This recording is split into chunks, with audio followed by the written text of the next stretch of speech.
The True Story of the Three Little Pigs, as told by John Sieska, illustrated by Lane Smith. Everybody knows the story of the Three Little Pigs, or at least they think they do. But I'll let you in on a little secret.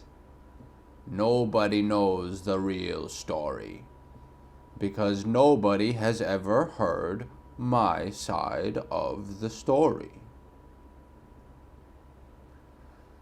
I'm the wolf, Alexander T. Wolf. You can call me Al.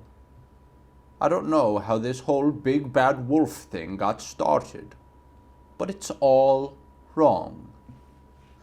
Maybe it's because of our diet. Hey, it's not my fault wolves eat cute little animals like bunnies and sheep and pigs. That's just the way we are. If cheeseburgers were cute, folks would probably think you were big and bad too.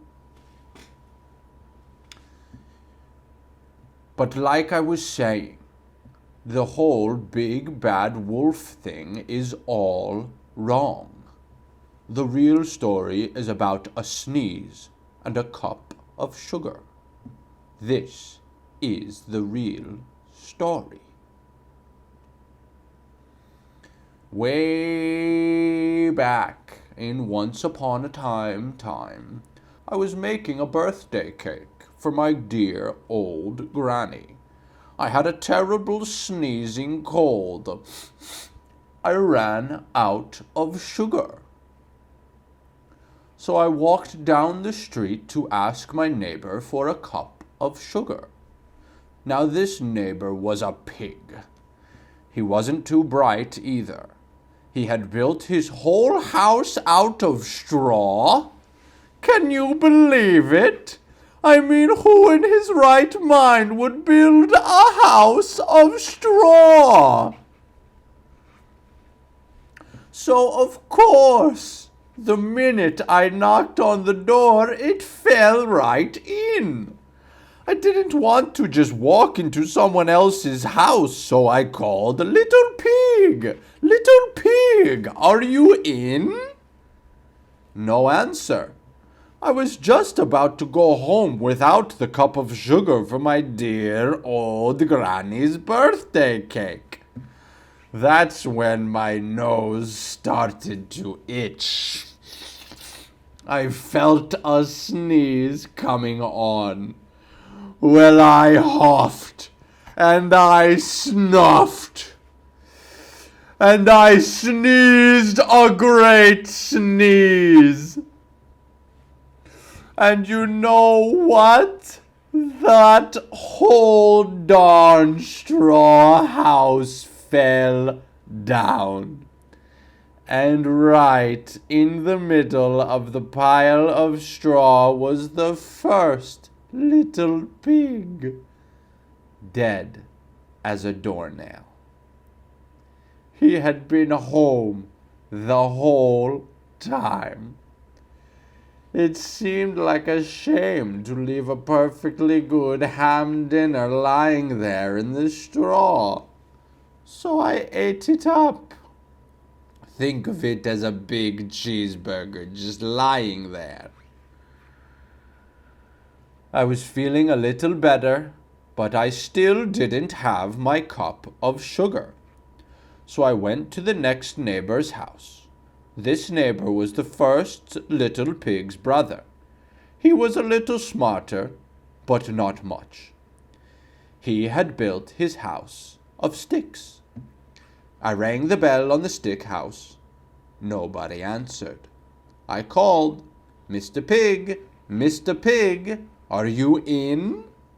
He yelled back, "Go away, wolf! You can't come in. I'm shaving the hairs on my chinny chin chin."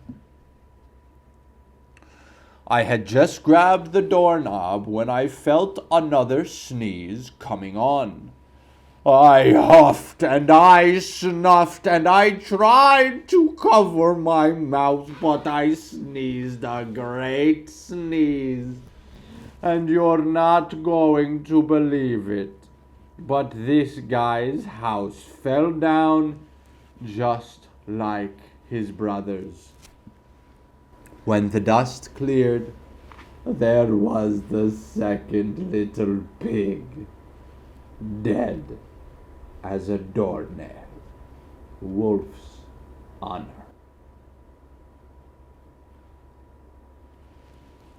Now you know food will spoil if you just leave it out in the open. So I did the only thing there was to do. I had dinner again. Think of it as a second helping.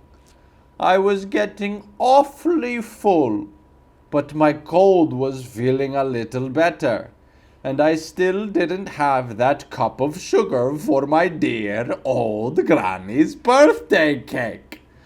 So I went to the next house. This guy was the first and second little pig's brother. He must have been the brains of the family. He had built his house of bricks. I knocked on the brick house. No answer. I called, Mr. Pig, Mr. Pig, are you in? And do you know what that rude little porker answered? Get out of here, wolf. Don't bother me again. Talk about impolite. He probably had a whole sack full of sugar, and he wouldn't give me even one little cup for my dear sweet old granny's birthday cake. What a pig! I was just about to go home and maybe make a nice birthday card instead of a cake when I felt my cold coming on. I huffed and I sneezed and I sneezed once again. Then the third little pig yelled, and your old granny can sit on a pin. Now I'm usually a pretty calm fellow, but when somebody talks about my granny like that, I go a little crazy. When the cops drove up, of course, I was trying to break down the pig's door, and the whole time I was huffing and puffing and sneezing and making a real scene.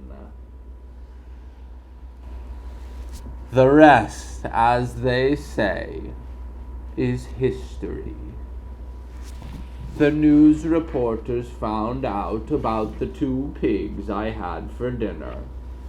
They figured a sick guy going to borrow a cup of sugar didn't sound very exciting. So they jazzed up the story with all of that huff and puff and blow your house down. And they made me the big bad wolf. That's it. The real story. I was framed.